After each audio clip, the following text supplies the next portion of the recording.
Here we go!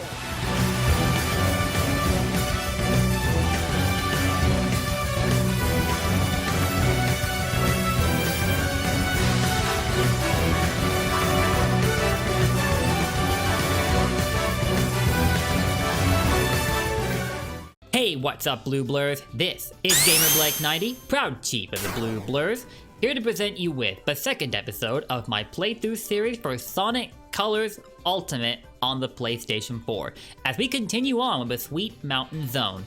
And yeah, I know the worlds in this game aren't necessarily referred to as zones, but this is a Sonic game, so I don't think that will bother you too much now, will it? One thing that might have actually bothered you is how long it took me to get this video up, and I want to start off by apologizing sincerely for that.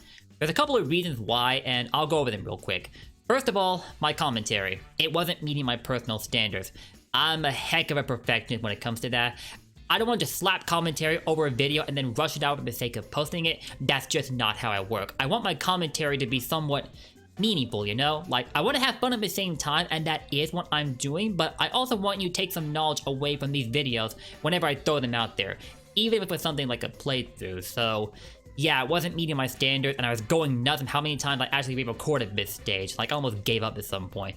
But we don't give up like that. We power on through things. And secondly, I've been going back over my last few videos and gradually realizing that my microphone audio isn't quite where I want it to be. I think it's improved over the 2 years I've been recording since I returned to YouTube, but it's still not where it should be, and that's also been driving me nuts.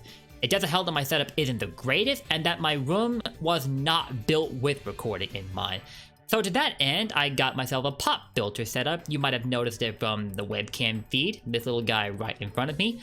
Hopefully whenever I talk, it will make me sound a lot more bearable to listen to, rather than the exact opposite. I don't want you guys hearing me talk and then feeling the urge to rip your eardrums out, because audio is just oh god, no YouTuber wants that at all. So basically, I've been working my hardest trying to make my video quality better, or as good as it can possibly be given how limited my setup is. So yeah, that's why it took so long to get this video up, but enough of the excuses. Let's go ahead and get into Act 1 of the Sweet Mountain Zone. One of those worlds that commonly comes to mind whenever people think about this game, and if you've seen the area map already, I think you can draw your own conclusions as to why. This is a world that's made entirely of sweets, with a few food additions here and there that aren't necessarily sweets themselves, as you'll see in later acts. But we got these rockets right here that are packed with jelly beans. Gotta wait for them to go on by before we can move on. I mistook those for Skittles at one point while I was streaming the regular Sonic Colors on my Nintendo Wii in preparation for the Ultimate Remaster, and then my fellow Sonic Tuber X-Pool corrected me by pointing out that they were in fact jelly beans, at which point I was like, I must be going blind. And I am kind of nearsighted, so maybe that has something to do with it, but it's not that terrible that I can't create content, obviously. Anyway, we're gonna use that laser wisp to bowl over these egg ponds and then backtrack for a bit to pick up that first red ring. With the current wisps that we have unlocked, and we're gonna add 2 more to that repertoire, we're not gonna be able to get that many red rings here at Sweet Mountain. So if we had visited Starlight Carnival first, it probably would have been a different story, but we're playing these stages in default order, so we're not gonna have that many wisps available yet, but we'll make do with what we got. It is a basic playthrough after all. Now, when you clear these corners, your boost will be replaced by the drift. It's basically your brake, and while you're drifting, you have more control over your movement while you try to clear those corners. It's very helpful to keep you from actually falling off the edge, although in the case of that corner, I don't know if it would have been possible to go flying off the edge like that. I never actually tested it, so I basically have no idea.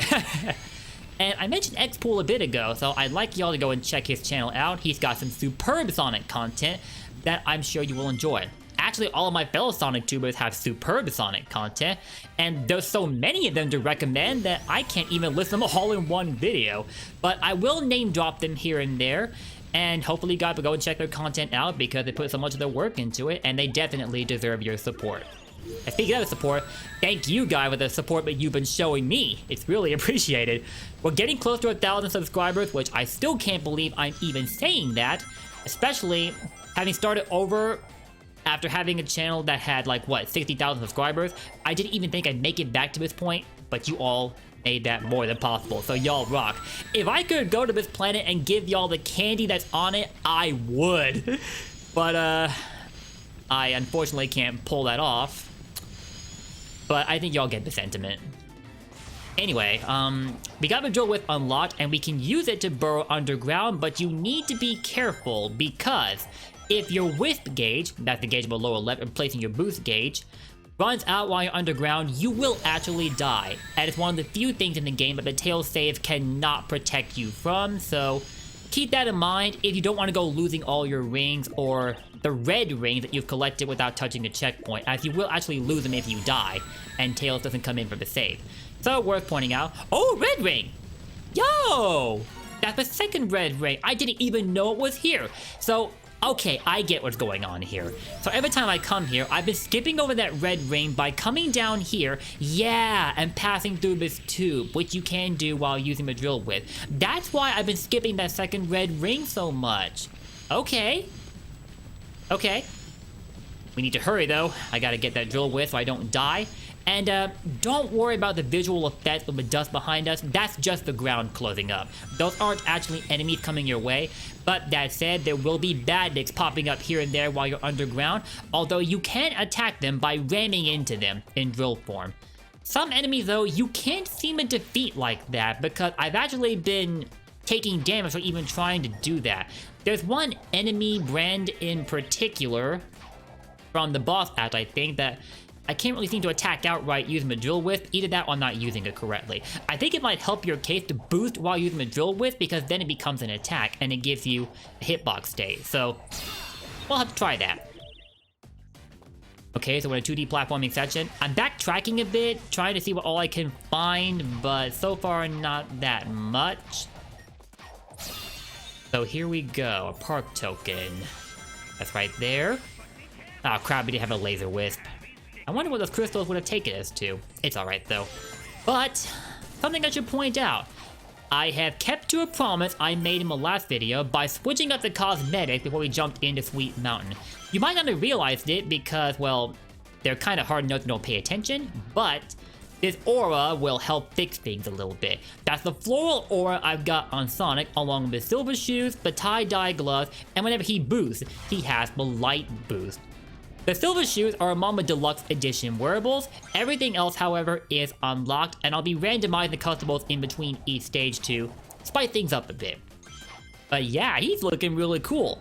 Actually, this is where I feel the need to point out a flaw in my video I made about the good and bad of Sonic Colors Ultimate. I initially thought that the unlockable auras were tied to the invincibility effect, like the one we had there just now when I picked up that 100 ring collectible, when you're invincible like a few seconds or so. I thought the auras were tied to that, but no, they're their own thing entirely. The auras are for when, well, they're just there no matter what. Whether you move, or whether you stand still, or whether you boost, they're just there. Sonic is a shiny boy throughout the entire stage. Much like in his movie form, when he's basically covered in electricity. Pretty cool, huh?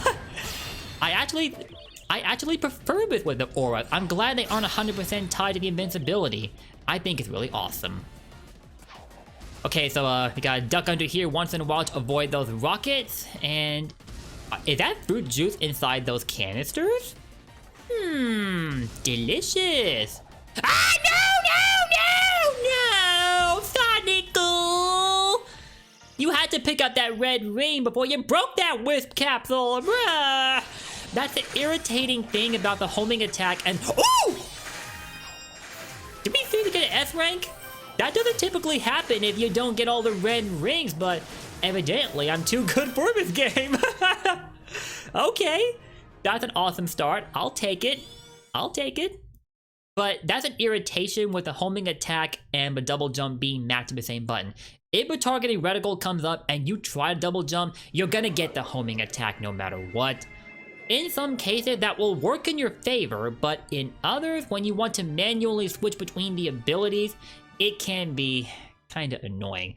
I don't really know how they would have been able to map it to a different button though, given how this game was initially coded. After all, this is a remaster, not a remake, so there's only so many things they could have changed, but Okay, quick edit there, guys. Sorry about that. But here we are going into Act 2 of Sweet Mountain, which I personally like to call Oreo Mountain because you'll have noticed all the Oreos buried into the mountainside. And they're also the best cookie brand, period.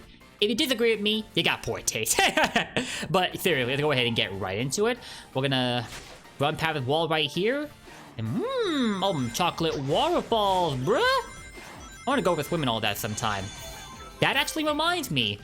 I've come across a couple videos where people have actually filled an entire swimming pool full of, get this, Coca-Cola and went for a swim. I'm like, bro, you're gonna have to take a lot of showers after that so you aren't sticky at all. Are you serious, dude? And that's just the first of many crazy stunts I could think of whenever I decided to watch videos on a whim. Why I decided to watch that stuff, I had no idea, but I am a Dr. Pepper junkie, so I couldn't help but be fascinated by the concept. So yeah, here we are at Sweet Mountain, and right here is a hover wisp, but we're not gonna get to use that until we finish up with Starlight Carnival, and that's not until the next video. I'm really looking forward to that one though, because my god do I love that stage. I'll freely admit it's not the best in terms of level design, but that's not why I like it. The reason I like it is its visuals and the music. Although, in the case of Ultimate, the soundtrack was somewhat not done the justice it should have been. The visuals, on the other hand, oh my god, they saw a tremendous improvement. I was blown away. But we're gonna talk about that another time. We're gonna go ahead and get through the second act first. In the process, we'll pick up this drill wisp. And maybe, do I want to use it here? Yeah, why not? I think it's the only instant Act 2 where I can use it. And look at that! You gotta watch out for these guys. And if you destroy them, you will actually add to your score. And by staying underground, period, you'll keep getting colors bonus. Just be careful that you don't die in the process. Otherwise, all those bonuses will have been for nothing. Something to point out there if you're going with the S rank, as the more opportunities you can add to your score, the better. Honestly, this stage might have been fittingly called Burger Mountain, because if you'll have noticed, that mountain that we're scaling is made from a giant burger. And although burgers are classed as junk food just like candy, they aren't sweet tasting, so personally, I was always confused by their inclusion. Not that I really found it that big a deal, but well, yeah, I guess it goes along with the recurring theme of this stage anyway, so it's not that unusual. About the third red ring, we skipped the first two because... Put that thing away, boy! Oh gosh. No, Sonic! Bruh! That's one of my few beats with this game, honestly. There are some actions you don't want to take and the game forces you along them anyway. And worse yet, you don't get to backtrack if ever you feel the need to change your mind or you just want to go exploring. For example, at the end of Act 1, if you take that screen that comes just before the Wisp capsule, you don't get to go back through any previous parts of the stage, period. You have to finish the stage, or restart it if you want to do any exploring at all.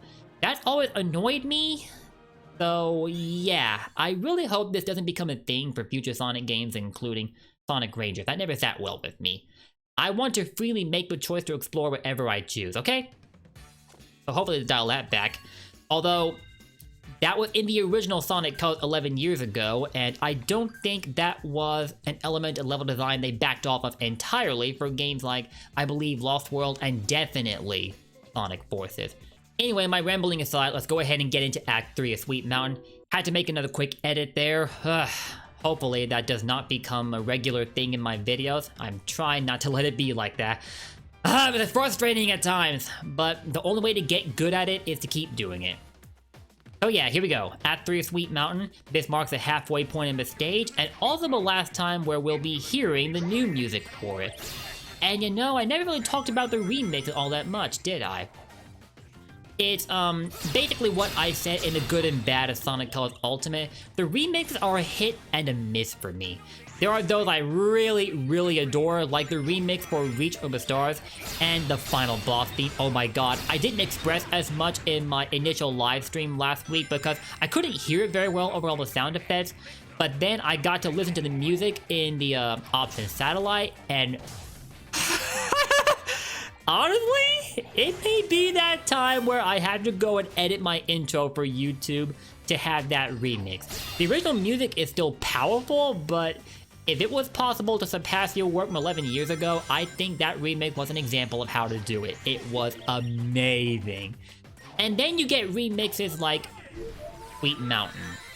First time I heard it, I wasn't a big fan of it, especially for Act 1. I do think, if I'm being fair, that everything after the opening part of Act 1 is okay at best. I just didn't really like the opening all that much.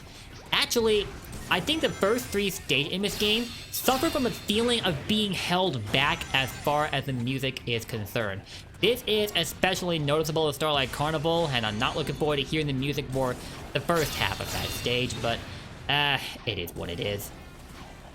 But yeah, there were some remixes that sat very well with me, and others, not so much. Don't really know how to explain it. And then there's the visuals. Both Sweet Mountain and Tropical Resort look much darker than they need to.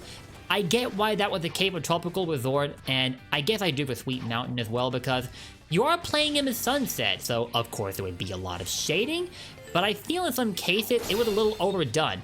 Like, Sonic looks constantly casting shadow from being like in the middle of a stage like this right here. This isn't necessarily bad because we're standing in the light now, and this was gradually improved in comparison to the pre-release footage that we've seen before, which I'm really happy for. I think the orb that I've got equipped helps as well, so I can still see him without the need to jump or boost, so I can use the effects of his aura to see him better, because, well, the aura that I got equipped already does that for me. And the movie Sonic aura is just helpful. Actually, I think all the auras are really good for that. But yeah, I get why they went with shading, but there are times where it just doesn't seem as appealing to look at. It's understandable, but sometimes realism isn't always the way to go. Heck, in the Sonic universe, it's all about suspending your disbelief, including where realism is concerned, you know? I'm not sure I'm explaining it in the best way possible, but overall, Sweet Mountain could have looked a little bit better to look at in the visuals department. But it's still a beautiful stage to play through. Many are actually calling this like the Sonic Adventure DX Director's Cut of Sonic Colors Ultimate, and I wouldn't necessarily go that far. It does take some steps backwards, and it also missed some opportunities, but the things it does right, it does really, really well. In my opinion, that is. Make of it whatever you want to. But now we're going back to the actual music for Sweet Mountain. There is that confidence that I missed so badly. Here we go. Act 4, Sweet Mountain. And look at those gingerbread men rooting Sonic on. They know what's up. Woo! Yo, let's go. And yo, that fruit juice. I could go for some right now, along with those jelly beans. It's at this point where you get the feeling that Sweet Mountain is meant to double as the equivalent of the Candyland board game, if anybody remembers that, and a chemistry lab. Really nice attention to detail here. And while the stage does look darker in more respect than it needs to, it's still really shy for other effects like the canisters and the liquid inside them. Look really good. Now, while you're here at Act 4, you'll have to press these switches to control these rotating rods, which are boiling hot, so do not touch them or they will hurt you. Also, I picked up a laser wisp because I want to come up here. I believe there is a red ring whose existence I didn't know about until a more recent playthrough, other than this one. So your boy been doing a lot of learning and practicing with this game before recording these videos, so I can be better equipped to inform you on where you can find certain stuff. I always did say that the point of my playthroughs is to help educate, and while I did kind of move away from playthroughs recently in favor of discussion videos, I do want to maintain that aspect of my content. So people can learn, you know, while having fun all at once. And that right there is a Frenzy Wisp in the purple capsule, but that is not until Asteroid Coaster. One thing I'm contemplating doing is, when I'm not on camera, I might go ahead and finish Act 1 of Asteroid Coaster to unlock the Frenzy Wisp before we get into either Starlight... Well, I can't get into Asteroid Coaster before finishing Starlight Carnival. So when we get to Planet Wisp and Asteroid Coaster is unlocked, I might finish the first act there, and then come back to Planet Wisp and record that one. So I'll have more Wisp to choose from. Speaking of which, it would have been useful here to break all these blocks and uncover another red ring, and with also an upper pathway you could have taken that involved a switch, which will reveal a Jade Wisp. It basically lets you skip the entire last section right here, but if you do so, you'll be missing out on the red ring. And although we're not going for 100% playthrough right now, I do want to get all the Rival Rush stages unlocked for a follow-up video. I don't know if I'll post that one before or after, I want to say, Asteroid Coast with Terminal Velocity. I don't know yet, but I'll keep you guys informed. Oh my god, those Oreos are so big! Has Sonic ever tried eating from the ground while he was on this world? Because y'all know in Rise of the Wisp, the Hover Wisp handed him a piece of cake that came from the ground after they beat Metal Sonic, Orbot, and Cubot. That was so funny. And it was in response to Sonic saying, "Piece of cake, buddy." I think the Wisp took that a little literally. But speaking of which, this is the very world that Rise of the Wisp was based on, and because of that, I expected to first meet the Jade Wisp here, but instead they made it so you unlock her Tropical Resort, which I do appreciate because she is my favorite Wisp, period. I really loved her in Rise of the Wisp, and although her effects are short-lived in this game, they're still awesome. They had a huge hand in adding what I believe to be entirely new sections to be stages that weren't initially there, because of how they actually require the Ghost Wisp outright to clear them up. And there should be an example of that coming up in either Act 5 or 6. I really don't remember which one, but I'll refresh my memory in this video. I had to make another edit because my dog was letting me know, "Yo, someone's here!" Yeah, I do try to speak in dog at times just to be funny. Anyway, Act 5 of Sweet Mountain, here we go! We're getting the last leg of this stage. Funny how we're actually already at this point. It feels like I've been recording for a lot longer because, you know, all the edits I've been having to make definitely adds to it. By the way, there's a red ring that's right here at the very start, just beyond that launch pad. So stop after taking it and then come back and you'll grab it. There you go. And with a quick step section here, which isn't very lengthy. And with all the 2 park tokens hidden right past this ledge here, one of which it actually worth 2 park tokens. Similar to the tail save, some will be worth 1 token, others will be worth 2. So, something to keep in mind there. The park tokens are very, very abundant, so you'll be unlocking a lot of custom items, whether your session with this game are short or long, and that's really cool. Now, something funny, I know these egg pawns that are dropping all these blocks right here from the top of the screen, they seem to drop a heck of a lot faster than I remember on the Wii version. And part of why that may be the case might have to do with the... Oh god! We almost landed onto that spike bear. We gotta watch out for that.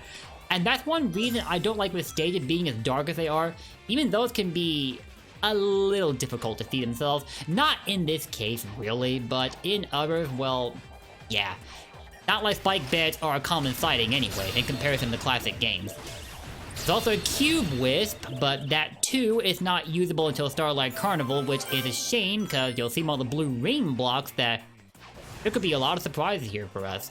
With the blue Wisp, you can make those be either rings that you can then pick up, which outright eliminates them until you restart the stage, or you can turn them into stepping stones that you can use to reach certain areas. Really all depends on your application of the blue Wisp abilities.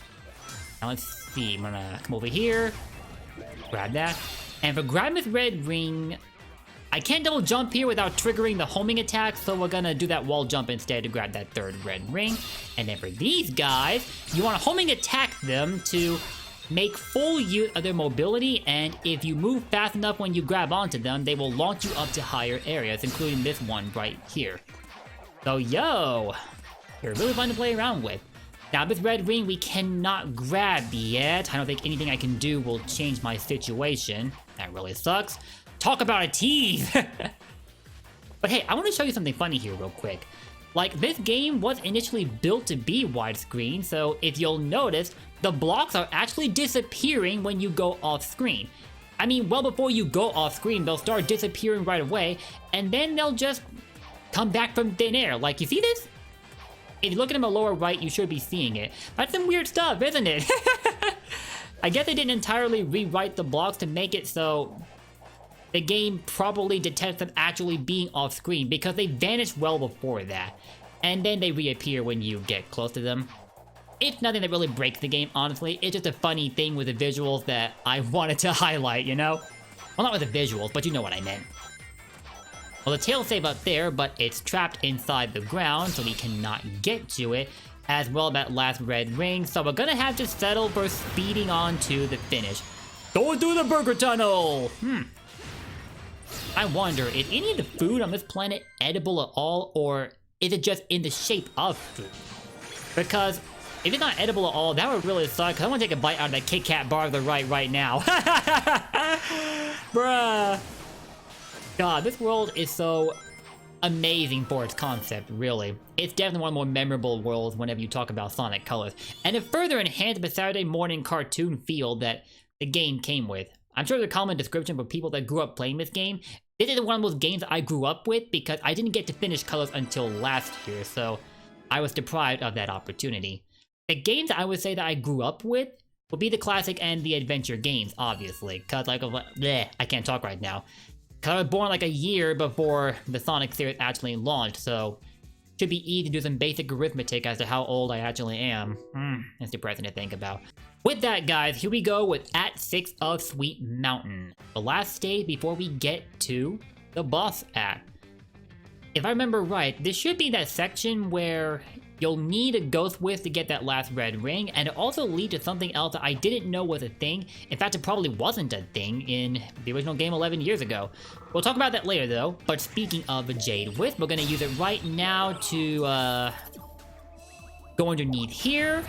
Thanks for the help, Egg Pawn, really appreciate that.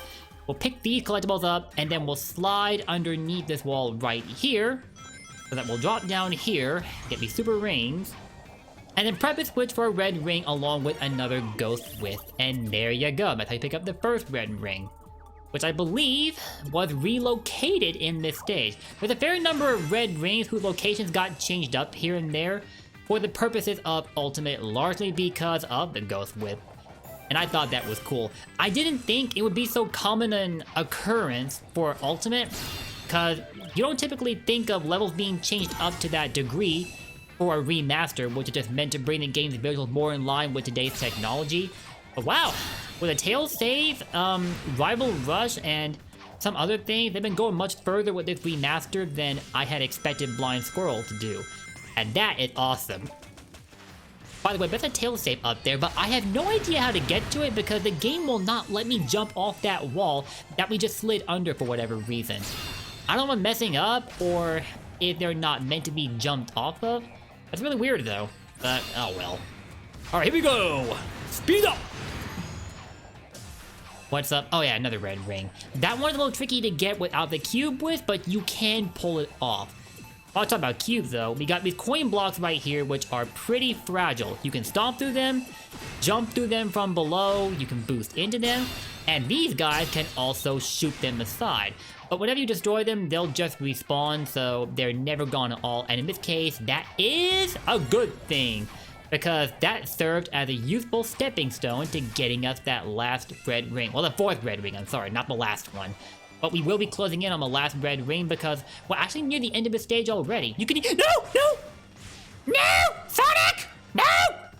Oh god, it happened again. No! How dare you do me like this? Alright guys, we are back where we were last at before the game rudely interrupted me and pushed me towards that gold ring because I touched that dash pad right there. What you actually want to do is come up to this rail to the left and pick up that park token because why not? And when you press this switch, it's time to go ghost mode. Here we go. And you'll use these magnets as ghost anchors to come all the way up here and get this amazing overhead view of the entire planet. And along with that, you'll take this platform up to the skies to get to that other switch, and then when you press it, check it out. There's that last red ring, and a second gold ring that was added to this stage for the Ultimate Remaster. There are a couple other levels I noted where they added in brand new gold rings, partly because of the red ring placement, and I just could not make this video without showing that off. Again, another example of how much further the remaster went than I was expecting it to, and I really like that. I do think there are missed opportunities for it still, but hey, this is a lot more content than I was expecting to savor. I've not been able to put this game down, in part because of the new coat of paint that was added to it, and with how fun Colors is in general. I've been playing it a lot even before it got remastered, and now even more so. Let's go ahead and get into the boss act for Sweet Mountain. And that's one of the generators right there that we need to get rid of so we can unlatch the planet from Eggman. Cause he got 5 chained to his park right now, a la Sonic CD. 19 years of experience would teach you that, Sonic. Well, 19 because Colors came out in 2010 originally. Is that Eggman's face on the front of a ship? Ew! Isn't that what you do for everything, Sonic? Real subtle, Eggman. Yo, all those Oreos on the side of the ship, I want them! This guy's like, arr, fire away! Oh! That was a resounding the hard way. Or else I'll take them from you by force! The hard way! If you can guess which game that line came from, you're a Sonic fan like me. But here we are. Sweet Mountain's boss, which is also known as Captain Jelly.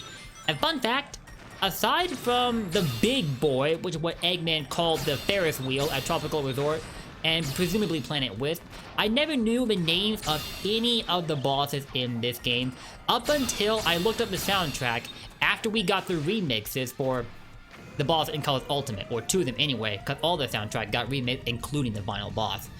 And so I always referred to the bosses of Tropical Resort and Planet Wisp, basically the Ferris wheel, as the big boy, because that's exactly what Eggman called him. And then I learned their official name because of the remixes. Rotatatron and Refreshinator. And by extension, I learned the names of the other bosses as well, including this jolly fellow right here. And that is Captain Jelly. Reason being that, well, everything here is made of sweet, so the captain and his crew are made entirely of jelly beans, which is really, really cool. And speaking of the captain and their crew, they are piloting a warship that very much reminds me of the warship stages from, oh, come on, I gotta get that drill with. Come on, there we go. Ah, oh, I didn't homing attack that cannonball, that was entirely my bad. And now I'm probably not gonna get an S rank because I got hit. Whatever though. But you wanna break these coins to get the drill with, because just like against the Rotatatron with the laser with, you'll be able to do increased damage to the boss if you keep it on hand. And then you throw the switch, make the captain abandon ship, and then it's showtime. Now, if you didn't have a drill with, you'd have to fight him the hard way by throwing out 3 homing attacks against him while being mindful of his crewmates, and that can honestly get annoying, but if you do it this way instead, you will make your workload so much lighter. Tails, thank you, but I had the situation under control. I didn't need your help. I definitely didn't need your help because we are just showing this guy that I'm the real pirate around here, mighty arr! I wonder though, is this where Cubot got his voice chip from that makes him sound like a pirate? Anybody familiar with the cutscene of Starlight Carnival should know what I'm talking about. The guy switching between so many voices, including a pirate, a cowboy, a lot of voice samples. That's probably what makes him so funny to me.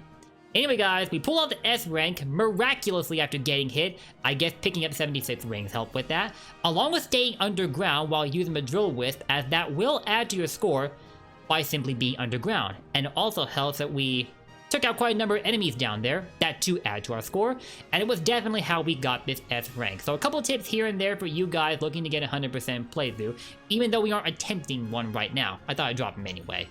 So, Captain Jelly has been sent overboard! And we are done with Sweet Mountain. Yo, that view of the Earth though, bruh, that is awesome.